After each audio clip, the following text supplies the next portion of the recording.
If you enjoy what we do, please support the channel by giving the video a like.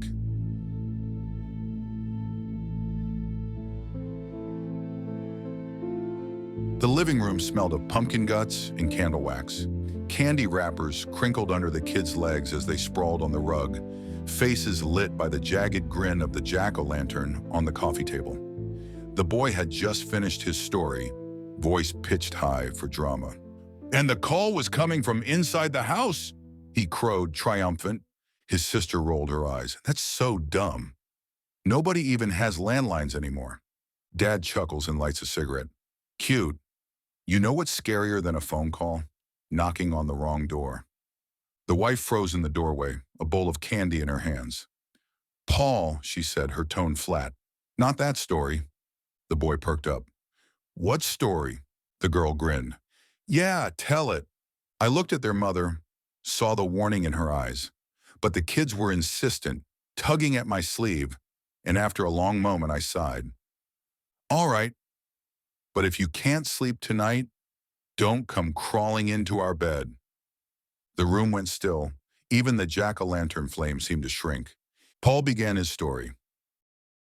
"It was the night before Halloween, 1986. Your mom and I weren't married yet. We just moved out here trying to start fresh. We had this old Chevy Nova that barely ran on a good day. That night it gave up on us. Middle of nowhere. Nothing but fields and a narrow strip of road.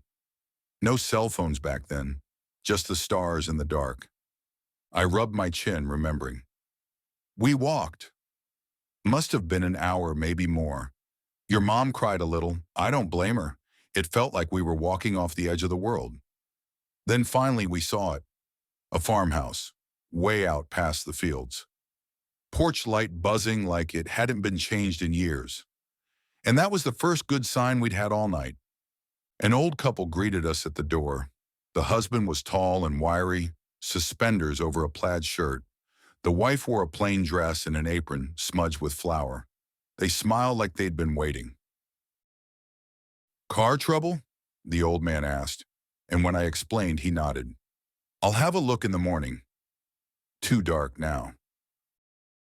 The house smelled of boiled potatoes and something faintly metallic. Inside, the wallpaper was yellowed and peeling, the furniture heavy and old-fashioned. Stepping over the threshold felt less like entering someone's home and more like falling backwards in time. They offered us supper at a long wooden table. Meat and potatoes, nothing more. The food was plain, almost flavorless, but we were hungry enough not to care. I tried to make conversation, anything to ease the silence. "So," I asked, gesturing toward the window, "I noticed the soil out front. Looks freshly dug. What do you grow out here?" The old wife's smile widened. "Chew your food, not your words." Her voice was sing-song, almost cheerful, and then silence fell like a curtain. The rest of the meal was eaten with only the scrape of forks and knives. No one daring to speak. Afterward, the husband led us down the hall. The hall creaked underfoot, walls lined with black and white photos in heavy frames. Every face in those photos seemed to be watching us pass. At the guest room door, the old man pressed a heavy brass key into my hand. His expression had shifted. No trace of hospitality, just a grave seriousness that made my stomach turn. "Lock it tight," he said. "Both doors. Good night." The door closed and his footsteps faded down the hall. I stood in the room a long moment, turning the key over in my palm, feeling its weight. I locked both doors with the brass key and set it on the nightstand. The room was bare. One bed, a dresser without a mirror, a nailed-shut window. We got under the covers without saying much. The house was quiet, too quiet. No hum of a fridge, no ticking clock. Just the wood groaning every so often, the faint shift of air in the walls. I kept my eyes open, listening. After what felt like an hour, I noticed it. A shadow under one of the doors. Thin, blacker than the dark around it. It didn't move, just stayed there. I stared until my eyes burned, waiting for it to twitch, to break apart, anything. It never did. 20 minutes passed, maybe more. Then the doorknob began to turn. Barely. The tiniest scrape of metal against metal. It turned, stopped, turned again. A pause. Then the faintest rattle, like someone didn't want to be caught. And then, nothing. The shadow slipped away. I let out a breath I didn't realize I was holding. A few minutes later, the second door across the room. Its knob twitched, paused, turned again. Slow, patient, like whoever was out there had all the time in the world. Then harder. The knob shook, rattled in its housing. The sound filled the room, steady, insistent, frantic. Beside me, your mom stirred, eyes wide in the dark. She opened her mouth, but I grabbed her hand and whispered, "Don't." The knob jerked one last time, hard enough to make the latch thud, then it went still. Silence. We stayed there, holding our breath. I thought maybe it was over. I was wrong.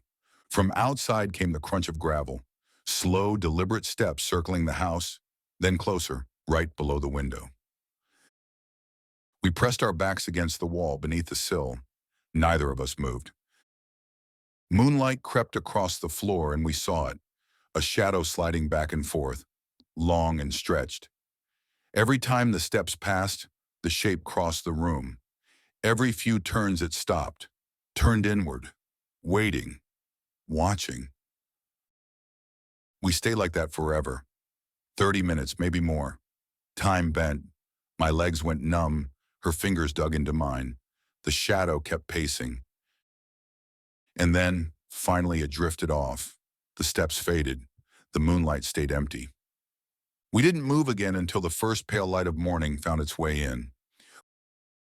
When the first light touched the window frame, I got up. My hands shook on the brass key as I turned it in the locks. The sound of the latches giving way was louder than it should have been. We were both ready to leave, shoes already on, bags in hand, our eyes fixed on the doorhead. But when we stepped out, they were waiting. The old couple sat at the kitchen table smiling, plates already set. Eggs, bread, steaming mugs of coffee, as if this was the most natural morning in the world. "Breakfast," the old woman said brightly, her apron freshly tied. We froze. For a second, I thought about pushing past them, straight out the door. But she gestured to the chairs. He nodded once, his smile fixed. And somehow, we sat. The food was warm but tasteless. We moved it around our plates, pretending. The couple asked questions that weren't really questions. "Sleep all right? Dream anything strange?" I answered carefully. Your mom barely touched her food. Every time I glanced up, the husband's eyes were on me. At last he stood. The chair legs scraped the floor. He picked up his old cap from the hook by the door, dusted it off, and set it on his head with a slow precision. The room felt heavier for it. "I'll drive you back to your car," he said. We followed him out. The air was damp, mist still clinging to the fields. My eyes went to the soil in front of the house. The same patch I'd asked about the night before. Darker than the rest, fresh, uneven. I looked at your mom. She was already looking at me. Neither of us spoke. We climbed into his old sedan. The vinyl seats cracked under us. He chewed on a piece of straw, one hand on the wheel. The Christian station played through the static on the radio, a hymn broken by hiss and crackle. For a while, no one spoke. He looked at me then, the same heavy look as the night before. "Remember to lock it tight." Nothing else. He faced forward, hands steady on the wheel, the hymn still playing through the static. Minutes later, we reached our car. The engine started on the first try. We didn't look back as we drove away. The boy broke in before Paul could go on. "What does that even mean?" Paul rubbed his hands together, staring at the floor. "It can mean a lot of things to a lot of people. But some years later, Paul," his wife's voice cut sharp across his. "That's enough." The kids slumped back, disappointed. She clapped her hands. "Who wants dessert?" They rushed into the kitchen, voices lifting again, cupboards opening, plates clattering. Paul stayed behind in the living room, eyes fixed on the window.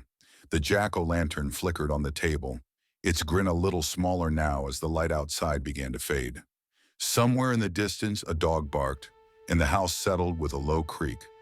Without thinking, he got up and walked to the front door. The sky had gone the color of ash. He slid the bolt into place, the metal clicking home with a sound that felt too loud in the quiet house. He stood there a moment, hand on the lock, listening to the wind press against the siding. The old man's voice came back to him then, soft but certain. "Remember to lock it tight.